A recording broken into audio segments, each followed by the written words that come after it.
करमपुर शहर के दोहा चौक वारे इलाइक़े में मोटरसाइकिल सवार टे नामालूम हथियारबंद रोड ते रेज़की पेट्रोल खपाईंदड़ माड़वाई बिरादरी के नौजवान के ॾींहं ॾिठे जो हथियारनि के ज़ोर ते यरगमाल बणाए हिकु टच मोबाइल 4000 रोक रक़म ऐं बोतलनि में पियल पेट्रोल फुरक करे फरार थी विया। बेगारी पुल ते बीठल पुलिस एहलकार जवाबदार फरार थियण खां पोइ फायरिंग कंदा रहिया। जवाबदारनि जे भी जवाबी फायरिंग सबबि इलाइक़े में ख़ौफ़ रास पखिड़िजी वियो। होॾां इतलाह ते करमपुर थाणे जी पुलिस मोबाइल पोती ऐं हथियारबंदनि जो पीछो कयो। जवाबदार ओलह तरफ़ बेगारी जो बंदि वठी फरार थी वञण में कामयाब थी विया।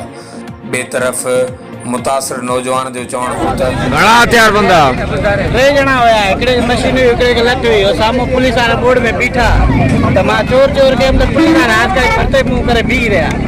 वरी उहे विया त पोइ हाथकारी पोइ फायरिंग कयनि। छा पूरा करे या पैसा पुरिया, मोबाइल पुरिया, 2-3 दूंगियूं तेल जी खणी विया। अच्छा, पैसा घणा? पैसा इहे 3-4 हज़ार ॿियो घणा हुया। मोबाइल तेल 2-3 हज़ार पैसा उहे पुरिया। तेल घणा लीटर? तेल खणी विया 4-5 लीटर।